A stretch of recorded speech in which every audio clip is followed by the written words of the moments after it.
I see you. Thank you. Thank you very much. Absolutely. So nice that we're Okay. here. Thank you. Thank you. First of all, I wanna send you hugs. Thank you for being here. Thank you. I appreciate them. Hugs are absolutely welcome and received already. I'm doing it to myself from Thank you. you. Thank you very much. Okay. Jan, you have told your story on different occasions. Has this helped you healed? Absolutely. I do believe that when we get the cancer outside of our body, our stories, like we talk about it and we tell that begins the healing process. And for me, this has definitely all been a part of my own healing process. And now I just hope that it will help others tell their stories and start to get out the truth. When it comes out, that does really set you free. And it has definitely been helpful for me. Okay. Jan, your story has been told in newspaper, documentaries, books, and now we have a television series. Do you think that in this format there is an opportunity to tell more details? Absolutely. I think for me, it was really important that it didn't stop with the documentaries because they're telling a true crime story that went over the course of like 7, 8 years in like 90 minutes. You just can't do it justice. And I really wanted people to relate to my story. Even though it's a crazy story, it's a very common story that the person who is about to abuse your child or kidnap your child is someone you know, someone you trust, someone you love. They do that on purpose. They build trust, they build love. That's called grooming. And if people don't recognize grooming soon enough, the worst possible things can happen. And because we didn't know those terms in the 70s, my parents thought that he was just the nicest man, and his wife and his kids. We all matched in age. We all had a best friend. And we did hundreds of activities with that family before he ever kidnapped me. It was almost 3 years before he kidnapped me.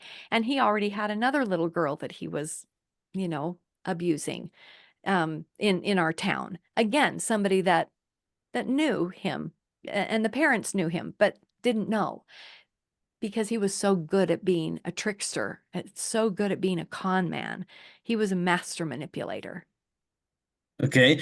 So, do you think your story has helped other families to be more careful with the people they let into their houses? Yes, I think it will help people in that way, especially if you watch the whole series. A Friend of the Family is so well done. It tells the truth. There is nothing about the story that is made up. It is 100% true, which is why I was so happy to be a producer, so happy that they invited me to be a part of in the writer's room and get to tell it correctly. They really wanted it done right. And for me, that was so thrilling because as much as the documentaries were incredible, and really well done, they didn't tell the whole story, the context. So some people thought my parents were just stupid or they knew or something. And I'm like, no, that is so important that people can see the whole story so they can see how they relate to my mother, my father, my sisters, my friends, the people at church. Like everybody loved him.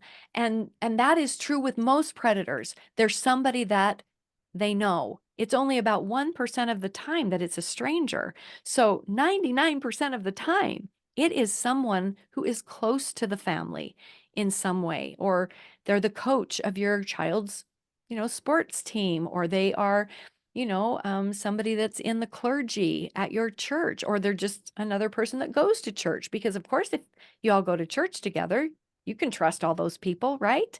So yes, I think watching the series will make people more aware that who they start to trust and who they love, if they start to pay too much attention to your family or to your child, or that aunt or uncle always wants to get your child alone or take them on a special outing, or that school teacher wants to keep them after school because they're so smart, they're the smartest in the class, I'm going to help them get into the best college, or that sports coach is like, oh, this is the best football player of all, and I'm going to help them get a career, get a scholarship.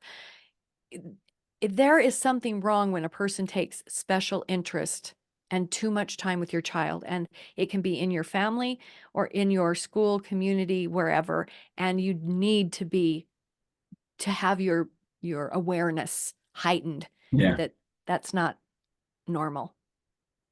exactly. Do you think there are more dangers for children now? I actually think that there are more children who are being victimized right now than there were in the 70s. I think that because we have so many ways for predators to contact children, you know, even familiar predators that I'm talking about, people that know your child, they can get in touch with them through, you know, the internet, their phone. They can groom the entire family same way. There's so many ways to make contact with people, to pretend like you're the greatest person around and that you're just a super helpful, nice person. That I think that there is way more opportunity and way more. I mean, the numbers currently around the globe are 1 in 3 girls and 1 in 4.5 boys are victimized with child rape, incest, trafficking, exploitation, molestation before the age of 18. That is the highest number of any. I mean, it is like cancer and heart disease and diabetes combined. I mean, it is the biggest number of victims of this crime or any disease on the planet. 2 billion people are walking around either having been, having survived victimization as a child, a tween, or a teenager, or they are currently being abused. It's a horrible number, way bigger than cancer, way bigger than the pandemic.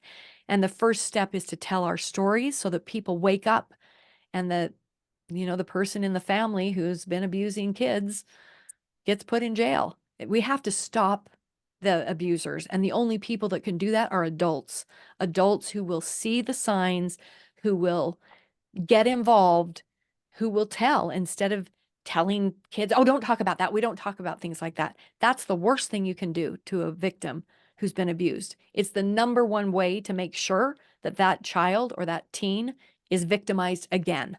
It's the number one predictor of future abuse is when you don't believe a victim of abuse.